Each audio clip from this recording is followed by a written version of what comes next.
नमस्कार. स्टुडिओ संजीवनीमध्ये तुम्हा सगळ्यांचं पुन्हा एकदा मनःपूर्वक स्वागत.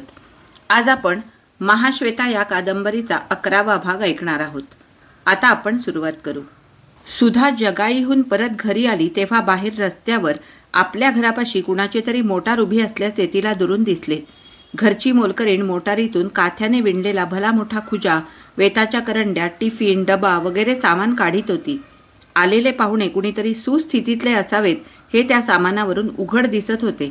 या भलत्या वेळी ऐन दुपारी हे अवचित पाहुणे कोण असावेत हे तिच्या लक्षात येईना. अधूनमधून त्यांच्याकडे जे काही परिचित पाहुणे येत ते सकाळच्या अगर रात्री येणाऱ्या रेल्वेने येत किंवा दुपारी 4 वाजताच्या एसटीने येत. परिचित पाहुण्यांपैकी कुणापाशी मोटार नव्हती. धुळीने माखलेल्या मोटारच्या बाह्य स्वरूपावरून पाहुणे दूरचा प्रवास करून आले होते हे स्पष्ट दिसत होते.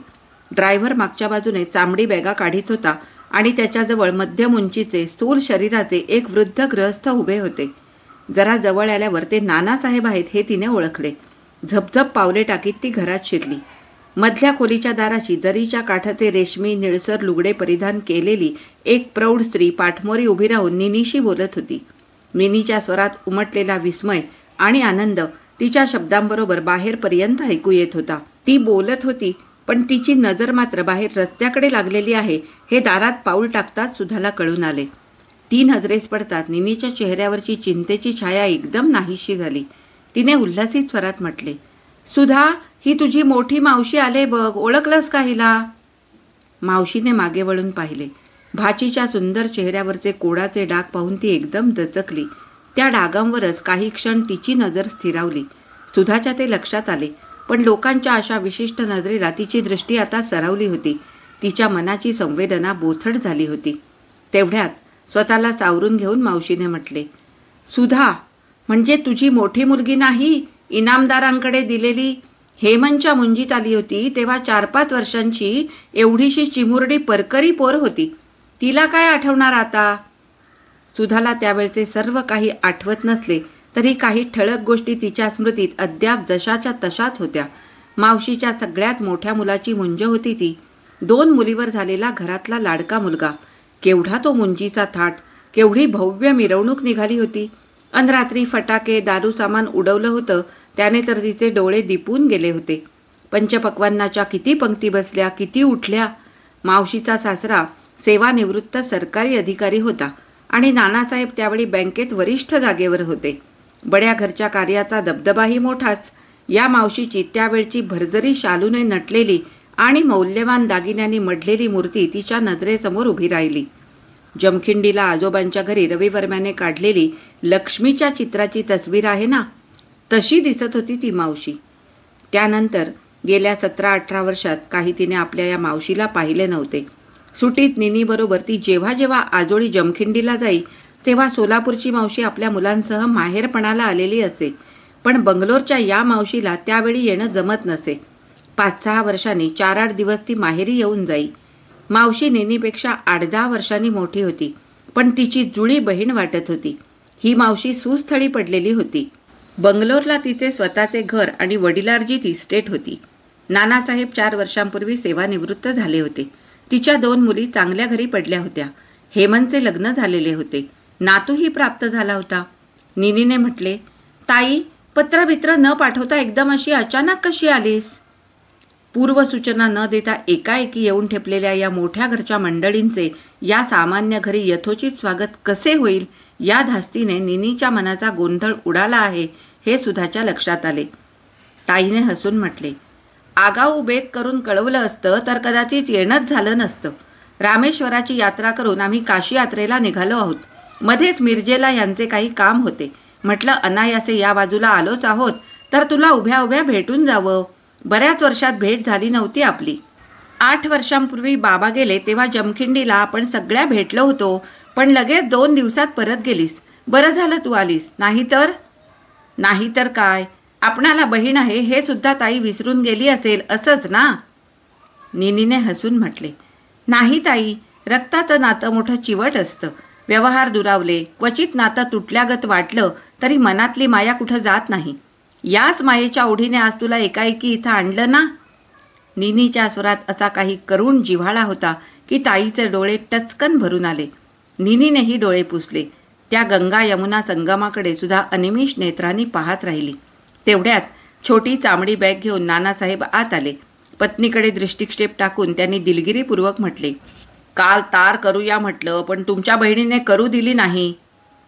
निनीने हसून म्हटले, कशी करू देईल? असा परकेपणा दाखवला तर बहीण रागावेल हे माझ्या ताईला माहीत आहे. आणि असं अनपेक्षित भेटण्यातही काही वेगळाच आनंद असतो, नाही ग ताई?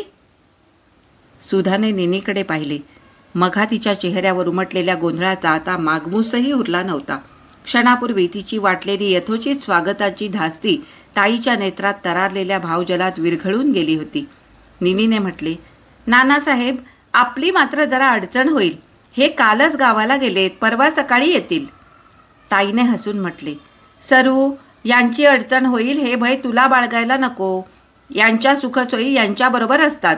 बॅगभर पुस्तकं आणि 4 पेट्या चिरूट आहेत. आता एक आरामखुर्ची मिळाली की ह्यांच्या दिनचर्येत कुठचीही अडचण राहणार नाही. आणि खाण्यापिण्याच्या बाबतीतही काळजी नको. डायबेटीसच्या माणसांना खाण्यापेक्षा पथ्येच अधिक पाळावी लागतात. ताईच्या पसंतीने नानासाहेबांसाठी पुढच्या माडीतली पश्चिम बाजूची खोली तयार करण्यात आली. मावशीचे हे अनपेक्षित येणे सुधाला मोठे स्वागतार्ह वाटले. कारण कालपासून घरात जे उद्वेगजनक आणि भारावलेले वातावरण निर्माण झाले होते ते मावशीच्या आगमनाने एकदम पालटले. बऱ्याच वर्षांनी भेटलेल्या आणि उभ्या आयुष्यात प्रथमच आपल्या घरी आलेल्या मोठ्या बहिणीच्या सहवासात निनीच्या मनाला 2 दिवस तेवढाच विरंगुळा वाटेल, आनंद निर्माण होईल या विचाराने सुधाला समाधान वाटले. आपल्या बहिणीशी निनीला निवांतपणे बोलता यावे म्हणून शक्यतो सगळी कामे सुधाने आपल्या हाती घेऊन झपाझप करून टाकली. पाहुणे आहेत तोपर्यंत आपण शिवण क्लासला येणार नाही असा मोलकरणीबरोबर तिने निरोप पाठवून दिला. जेवण आटोपल्यावर दोघी बहिणी मधल्या खोलीत गप्पा मारीत बसल्या. स्वयंपाकघरातला पसारा आवरून सुधा आपले शिवण साहित्य घेण्यासाठी मधल्या खोलीत गेली. तिला पाहताच निनी बोलता बोलता थांबली आणि तिने पदराने नाक डोळे पुसले. आपल्या कोडाचीच कहाणी निनी मावशीला सांगत आहे हे तिच्या लक्षात आले. खालच्या मानेने तिने कपाटातून आपले शिवणकाम काढले आणि ती पलीकडच्या खोलीत जाऊ लागली. ते पाहून मावशीने म्हटले, ये ना सुधा, बैस. काय शिवायला घेतलंयस बघू? तिच्या आवाजात अतीव अनुकंपा होती. सुधाने कपड्याचे गाठोडे सोडून काही तयार केलेले, काही बेतलेले कपडे मावशीला दाखवले आणि मग शिवण साहित्य घेऊन ती एका बाजूला खिडकीजवळ कामाला बसली. दोघी बहिणींच्या कौटुंबिक गोष्टी सुरू झाल्या. मावशीने यात्रेचे वर्णन केले. तिच्या तोंडून रामेश्वराचे वर्णन निनी मोठ्या भक्तिभावाने ऐकत होती. आर्थिक परिस्थितीचा विचार करता तिला प्रत्यक्ष या यात्रा घडणे शक्य नव्हते. तेव्हा दर्शनाचे नाही तर नाही, पण श्रवणाचे तरी पुण्य पदरात पाडून घ्यावे अशा तन्मयतेने निनी सारे ऐकत होती. ताईने कोरड्या तोंडाने यात्रेची माहिती गायली नाही. निनीसाठी तिने ठिकठिकाणचा प्रसाद आणि प्रसादाच्या निमित्ताने बरेच कापड, चोपड व इतर गृहोपयोगी वस्तू आणल्या होत्या. दुसऱ्या दिवशी सकाळी मावशी आंघोळीला गेली तेव्हा निनीने सुधाला म्हटले, सुधा, ताई इथून परवा काशी यात्रेला जाणार आहे. हरिद्वार, ऋषिकेश, मथुरा, वृंदावन असा यात्रेचा मोठा बेत आहे तिचा. तिच्या बोलण्यात उत्साह होता, चेहऱ्यावर आनंद होता. हे पाहून सुधाने म्हटले, तुझा जाण्याचा बेत ठरतोय की काय तिच्याबरोबर? मावशी नेत असली तर खरंच जाऊन ये तू. मी घर सांभाळीन. अशी संधी फिरून येणार नाही. जाच गडे तू. मावशीची आयती घरची मोटार आहे, तेव्हा खर्चाचा प्रश्न नाही. माझं जाण्याचं राहू दे ग. नशिबी असलं तर पुढे घडेल, आणि नाही घडलं तरी त्याचं मला दुःख नाही. पण मी तुझ्या जाण्याचं म्हणते आहे. माझ्या जाण्याचं? मावशी बरोबर काशी यात्रेला जाण्याचं? म्हणजे मी काशी यात्रेला जाऊन काय करू?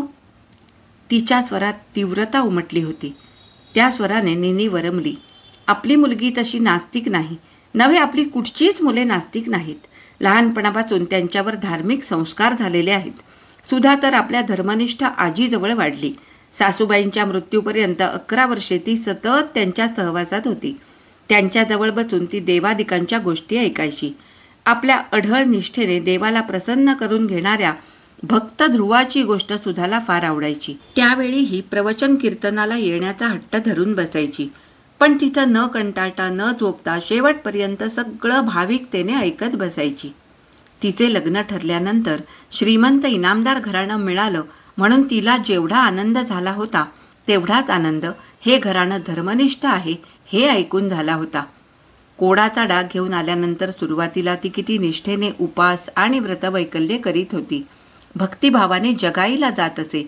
आता हे सगळं ती करीत नाही असं नाही, पण या गोष्टीत तिची आता श्रद्धा उरलेली दिसत नाही. देवाधर्मावर विश्वास राहिलेला दिसत नाही. मला दुखवू नये म्हणून हे सारे उपचार ती कसे तरी करते हे माझ्या मनाला कळत का नाही?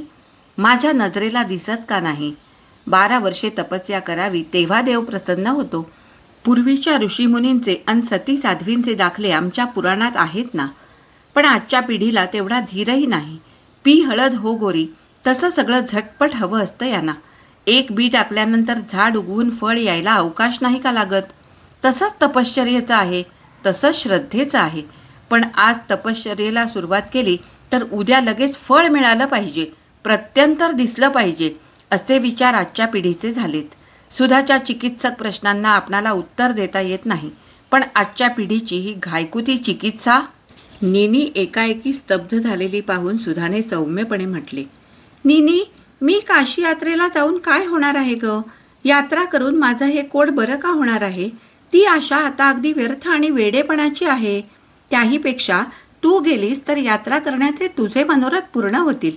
माझं ऐक नीनी, तूच जा. तू काशी यात्रेला जा असं मी म्हणत नाही, पण ताईबरोबर जायला तुला एवढ्यासाठीच म्हणते की ती इथून नागपूरला जाणार आहे. तिथं तिचा एक दीर आहे. नीनी काय म्हणते हे सुधाच्या लक्षात येईना. काशी यात्रा, नागपूर, दीर, आपलं जाणं, कशाचाच कुठं मेळ बसेना. अलीकडे नीनीचं हे असंच होतं. विचाराच्या नादात वाट चुकावी तसं अलीकडे पुष्कळ वेळा बोलता बोलताही अशा काही विषयांवर जाऊन पोहोचते की त्याचा कार्यकारण भावच लक्षात येत नाही. असं वाटतं की तिच्या मनात बोलायचं असतं एक, पण विचाराच्या भरात दुसरंच काहीतरी बोलून टाकते. काही न बोलता ती नीनीच्या तोंडाकडे पाहत राहिली. नीनी सांगू लागली, नानासाहेबांचे एक स्नेही तिथं नागपूरला डॉक्टर आहेत.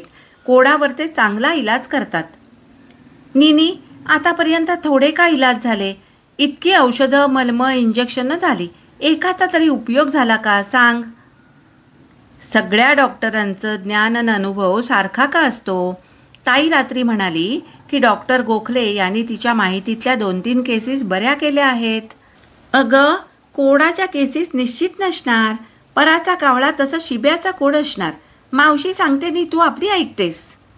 मग आता तूच ऐक तिच्या तोंडून. ही बघ मावशी आली. का, काय झालं? ताई, माझं बोलणं हिला सांगीच्या सांगीनी वडाला लागली वांगी असं वाटतं. वड वांग्याचा संदर्भ मावशीने जाणून घेतला आणि सुधाला म्हटले, सुधे, या रोगात डॉक्टर गोखले खरोखरच अनुभवी आहेत.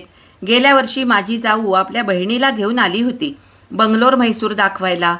त्या बहिणीच्या मनगटावर कोडाचा डाग उठला होता. डॉक्टर गोखल्यांच्या औषधाने तो संपूर्ण बरा झाला. मी प्रत्यक्ष तिचं मनगट बघितलं. डाग उठला अशी आता कल्पनासुद्धा यायची नाही.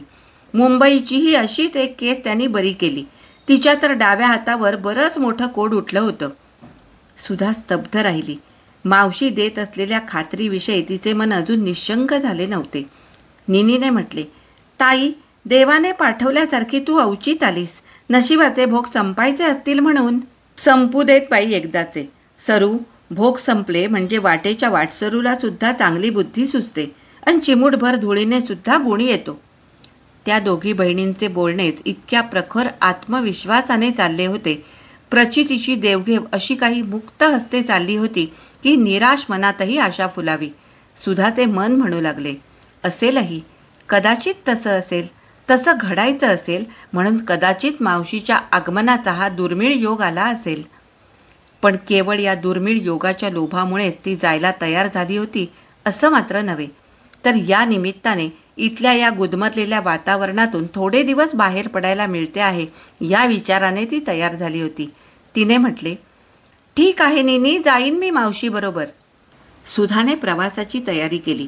त्याच औषधांची पुनरावृत्ती होऊ नये म्हणून तिने रिकाम्या बाटल्यांवरची औषधांची, मलमांची नावे एका कागदावर टिपून घेतली. जाण्याचा दिवस उजाडला.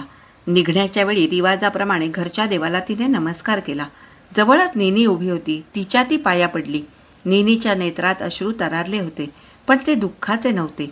सूर्याच्या सोनेरी किरणात दवबिंदू चमकावेत तसे समईच्या मंद पिवळसर प्रकाशात ते चमकत होते. अश्रूंनी भिजलेला तिचा चेहरा दवबिंदूंनी न्हालेल्या फुलासारखा टवटवीत दिसत होता. सुधाला पोटाशी धरून तिने म्हटले, सुधा, माझ्या अंतर्मनाला असं वाटतंय की तुझं संसार सुख तुला खात्रीने परत मिळेल. तिच्या स्वरात प्रखर आत्मविश्वास होता. सुधाच्या मनात आशेचे किरण उजळले.